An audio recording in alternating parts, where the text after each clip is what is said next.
Hello.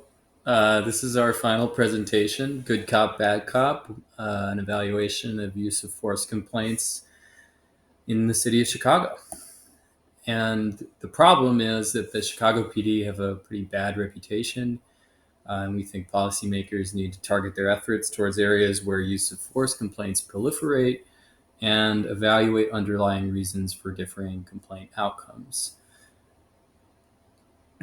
And to do this, we accessed a bunch of different data sets. We looked at census tracts, which held demographic information. We looked at use of force complaints themselves. We looked at major roads and other proximal transit features. We looked at weapons violations and other crimes in areas, investigatory stops made in these areas, and then also some hydrological features like Lake Michigan and the Chicago River. And then we went into exploratory data analysis. First, looking at complaints themselves, we found that some areas had a lot of complaints. There was some skew going on. There wasn't a ton of clear geographic variation just by looking at this alone.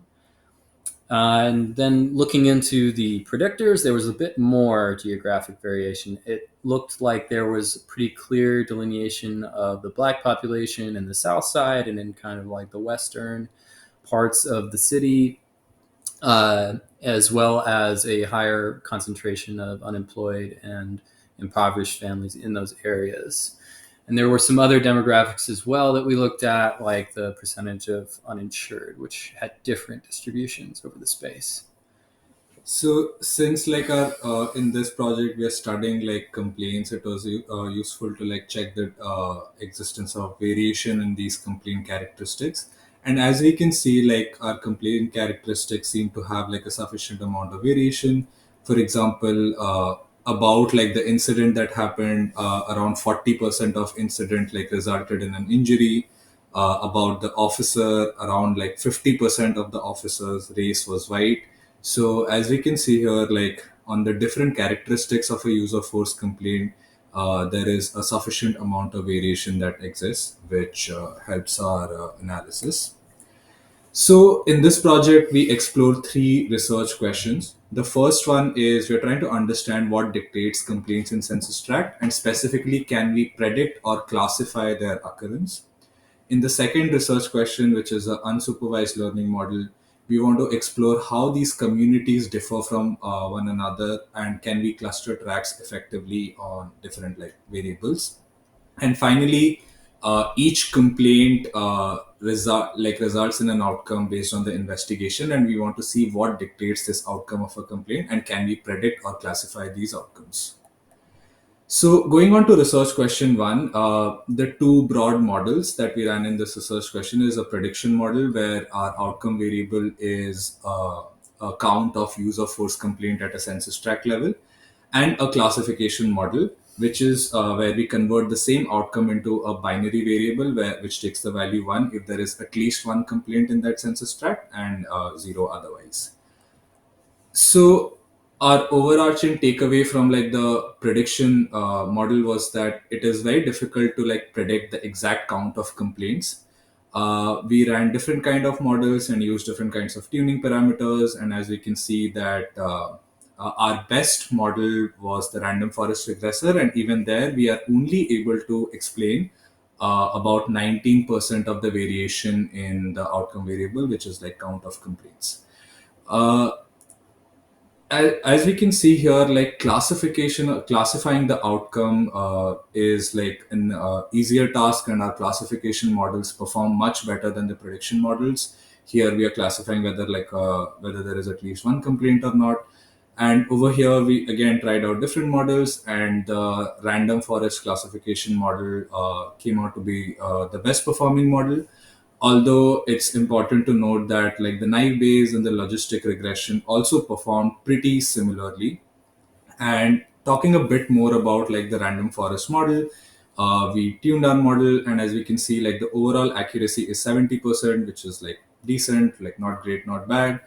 And the other important like observation in this is that our recall is lower for the category of any complaint, which means that like our model performs better for those census tracts where the binary outcome is zero, that is, there have been no complaints, as opposed to where like the outcome value is one.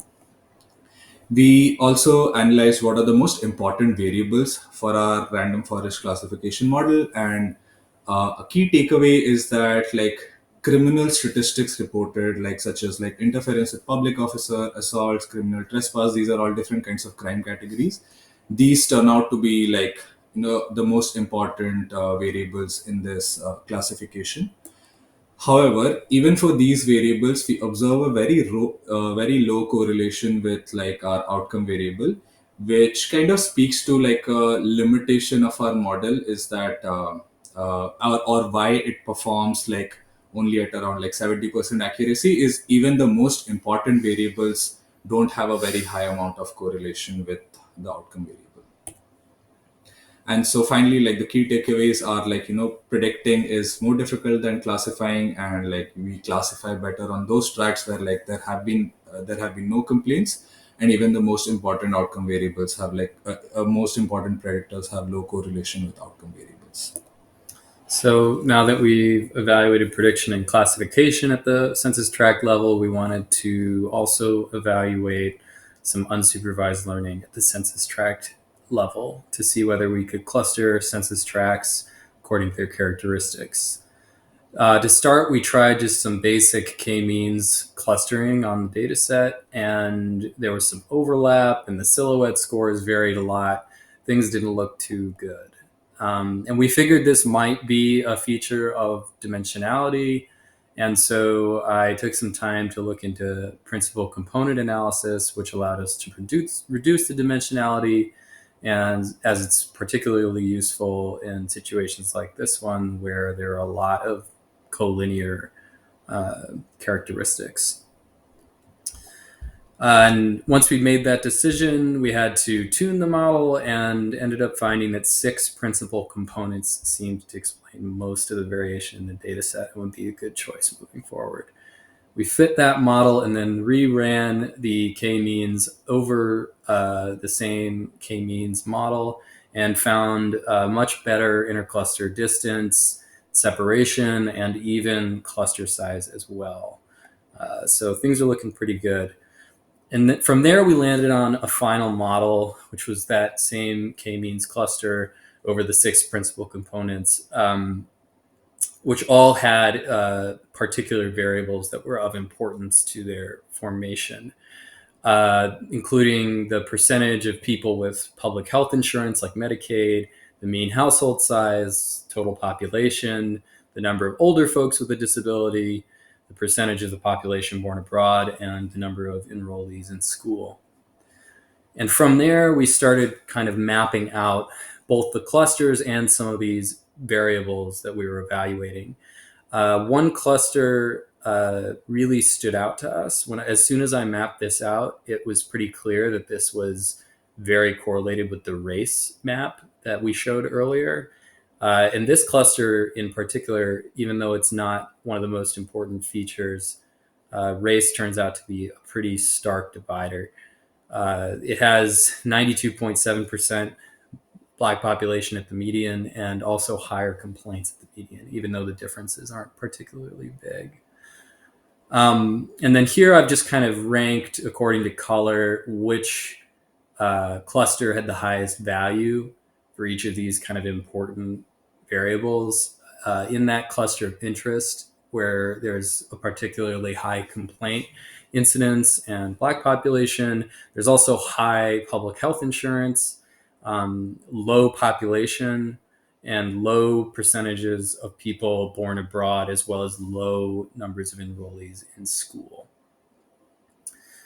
So yeah, the second finding is kind of just that this one cluster of interest, as seen in the orange, has both a higher median Black population and utilization of public insurance and some other features, and that we might want to look further into the intersections of some of these important features and these communities' relationships with the police in the future.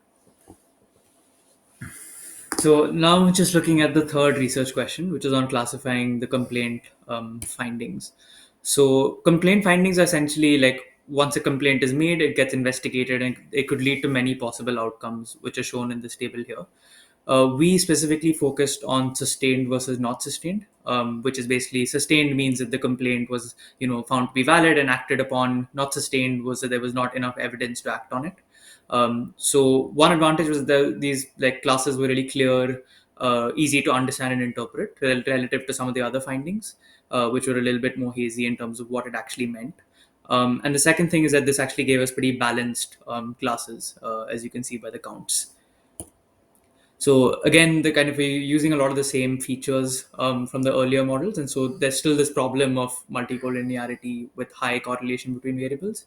So my approach to dealing with this was to use the variance inflation factor, and to then basically create a subset data of x variables where the variance inflation factor was less than 5. So this kind of removed some of the collinearity that existed in all the features. So to choose the best model, I basically ran, naive Bayes, k nearest neighbors, decision tree, and random forest, both on the full set of features as well as on the subset of features that we selected using variance inflation. And it's clear that the best models by the area under the curve is the random forest model. Now, once we tune that model using grid search and do a final validation, we see that the overall accuracy is actually really good at 82%. And it does pretty well on both classes of sustained and not sustained. There's not much of a difference in the recall or precision. When we look into the feature importance, it's kind of clear that there are two features that really stand out, on this metric. And the first one is whether the victim or the witness was white. And we find that actually when the witness was white, 71% of the complaints were sustained, as opposed to only 29% when the witness was not white. And similarly for whether the incident happened when the police officer was on duty. So we find that when they were on duty, only 22% of the complaints were sustained, as opposed to when they were off duty, like 60% of the complaints were sustained. So there's some really strong relationships here between these two variables, which also explain why the model does pretty well, when it accounts for these two. So, just to wrap up with some conclusions and discussions on the three questions, we found that in question one, when we're trying to predict or classify complaints, that we do a decent job with classification but not prediction, and that the number of reported crimes in a particular tract seems to matter the most when it comes to classifying whether it received a complaint or not. On the clustering activity, how do these communities differ from one another? It seems that there's a clear difference, or there's a clear cluster that gets formed, that has higher complaints than the median, and that cluster is a cluster with a high Black population, higher poverty rates, and higher public insurance rates. And then finally, looking at like whether or not a complaint actually gets sustained, we're able to classify it pretty well with 82% accuracy, and variables such as the witness's race and whether the incident happened on or off duty seem to matter the most in kind of predicting that outcome.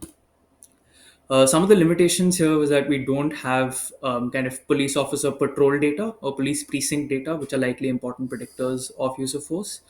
And the second point is that use of force complaints are really a proxy for the actual violence that happens, right? So there's a huge underreporting problem that could be there, where there could be tracks with a lot of police violence, but people are scared to come forward and actually report those formally to the police. In terms of future work, if we had time, we would obviously add more features, I think. So one is on the aforementioned police characteristics, the patrol routes, etc., as well as some richer geographic features. But also we would kind of explore a few different modeling angles. So one is, on the clustering bit, we would kind of examine tracks that don't fall neatly into the clusters prescribed, given in research question 2. We might look at modeling affidavit versus no affidavit, which is two other outcomes which kind of get at whether people actually took their complaints forward or they just decided to drop them.